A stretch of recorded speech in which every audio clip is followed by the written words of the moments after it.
C'est ce qui se passe dans les églises. Les gens prennent des places qui ne sont pas prévues pour eux.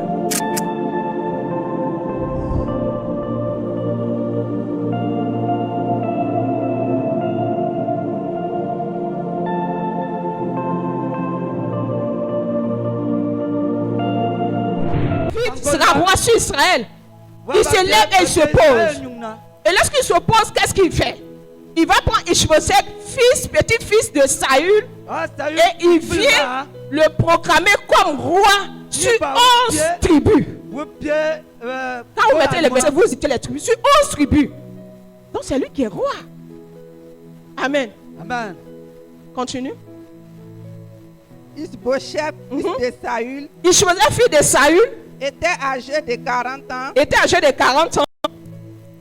Israël. Lorsqu'il devient roi d'Israël, bien aimé, je disais, après la mort de Saül et ses fils, il y avait un général de l'armée de Saül qui s'oppose à la royauté de David. Il s'appelait Abner. Il proclame Ishbosheth comme roi d'Israël sur 11 tribus. Donc ça veut dire que David était seulement roi sur une seule tribu. Amen. Je dis que Ishbosheth était un idiot. Amen. Pourquoi je l'appelle idiot? Parce qu'il prend ce que Dieu ne lui a pas donné. Il accepte ce que Dieu ne lui a pas donné. Tous en Israël, nous savons que Dieu a décidé que c'est David qui va régner sur Israël. Et toi, Ishbosheth, l'idiot, quelqu'un vient, un général de l'armée. Il vient, il te prend parce que tu es petit-fils de Saül et te met sur le trône. Et toi, l'idiot, tu acceptes.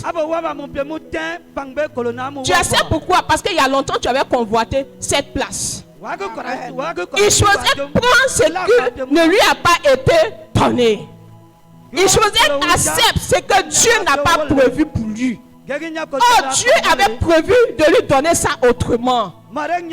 Continue. Je n'ai pas la peine de citer les versets. On va au verset 8. Il régna 2 ans.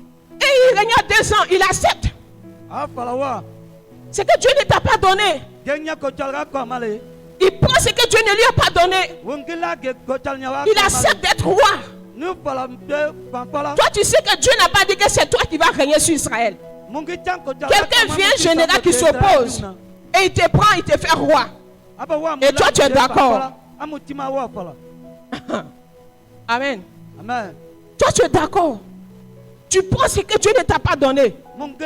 Tu acceptes ce que Dieu ne t'a pas donné.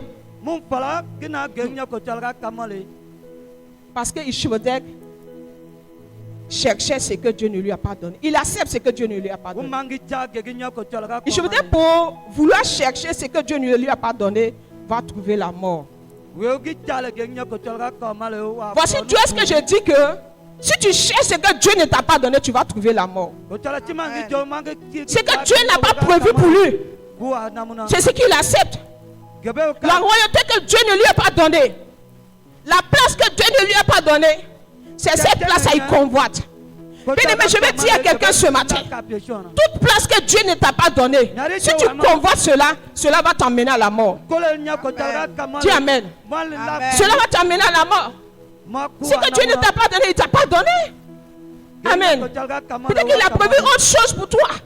Mais tu convoites et tu veux ce que Dieu ne t'a pas donné. Et néanmoins, tu prends. Toi, on t'établit roi et tu acceptes d'être roi. Tu acceptes d'être roi. Bien aimé, c'est ce qui se passe dans les cités. C'est ce qui se passe dans les nations. C'est ce qui se passe dans les églises. Des gens prennent des places qui ne sont pas prévues pour eux. Des gens se mettent dans des fauteuils qui ne leur appartiennent pas. Dis amen. On dirait que ça te concerne.